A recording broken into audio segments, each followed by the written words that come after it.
Biz sizi neden çok sevdik? İnsanlar öldürülürken insanlığın ölmesine izin vermediğiniz için. Bir kez daha tarihin doğru tarafında durduğunuz için teşekkür ederiz.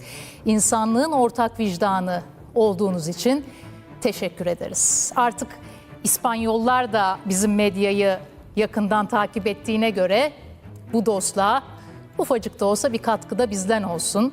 Onların anlayacağı şekilde söyleyelim isteriz.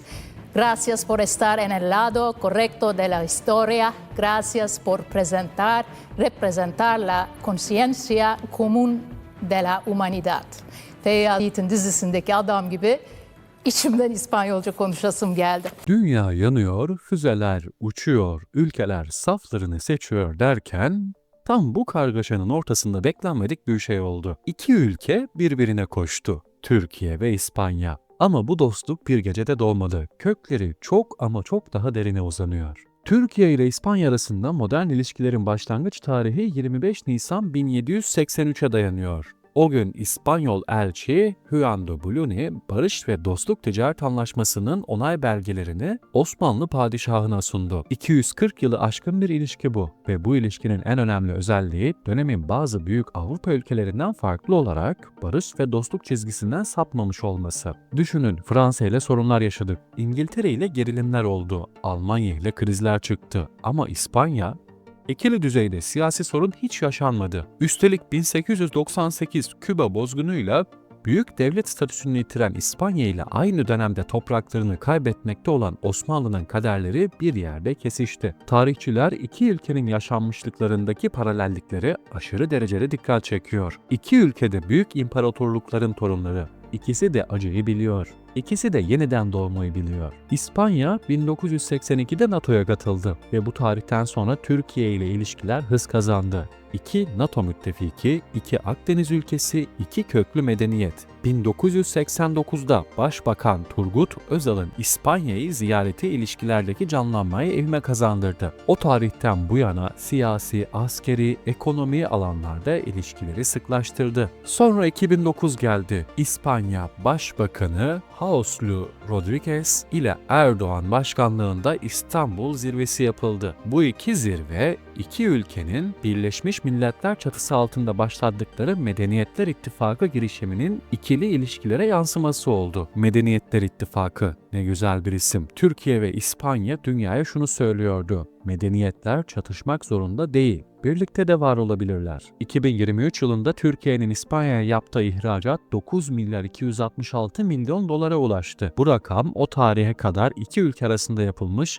en yüksek ticaret rakamıydı. Sadece dost değil, güçlü ticaret ortakları. Ama asıl dostluk zor günde belli olur, değil mi? 2023'te 11 ile etkileyen Kahramanmaraş merkezli depremin ardından İspanyol arama kurtarma ekibi 33 kişilik ekibiyle sahadaydı. Türkiye'nin en büyük felaketlerinden birinde İspanyollar da oradaydı. Türkiye yanarken oradaydılar. Türkiye yıkılırken oradaydılar. Türk kullanıcılar İspanya'nın deprem ve yangınlarda Türkiye'nin yanında yer almasını, Filistin konusundaki hassasiyetini ve İsrail'i protesto etmek adına Eurovision gibi dev organizasyonlardan çekilmesini unutmadı. İşte bu. Bir millet unutmuyor. İyiliği de, kötülüğü de. Sonrasında 28 Şubat 2026 geldi. Dünya, ABD ve İsrail'in İran'a yönelik başlattığı operasyonlarının şokunu yaşıyordu. Diplomatik krizlerin ortasından beklenmedik bir dostluk hikayesi doğdu. İspanya Başbakanı İran'a yönelik saldırılarda ABD'nin 2 askeri üssünü kullanmasına izin vermedi. Trump, Madrid'i berbat davranmakla itham edip ticari ilişkileri kesme tehdidinde bulundu. Ama Santos kameralar karşısında duruşunu 2 kelimeyle özetledi: savaşa hayır. Bütün Avrupa ezilirken, bütün NATO müttefikleri ses çıkartmazken İspanya ayağa kalktı ve Türkiye bunu gördü. İspanya Dışişleri Bakanı Hakan Fidan ile görüşerek dayanışma mesajı yayımladı. Bu dostluğu daha da pekiştirdi. Hakan Fidan ve Alvarez, iki ülkenin en kritik isimleri aynı masada, aynı dilde. X ve Instagram ve TikTok'ta Türk kullanıcıların başlattığı teşekkür mesajlarına İspanyol vatandaşların aynı sıcaklıkla karşılık vermesi kısa sürede milyonlarca görüntülenmeye ulaşan küresel bir dostluk akımı yarattı. Yapay zeka ile hazırlanan görsellerde İspanya'nın simgesi boğa ile Türkiye'nin simgesi bozkurt Akdeniz kıyısında yan yana resmedildi. Boğa ve bozkurt, Akdeniz kıyısında ve yan yana. İspanyol Formula 1 dergisi direktörü Victor Abad, Türkiye'den gelen yoğun ilgiye kayıtsız kalmayarak İstanbul Park için tarihi bir çağrıda bulundu. Hatta Azerbaycan bile bu dostluk ortamına dahil oldu. Hani biz kardeştik, İspanya nereden çıktı diye tatlı bir sistem yaptı. 4 Mart tarihi sosyal medya kullanıcıları tarafından gayri resmi bir dostluk günü olarak ilan edildi.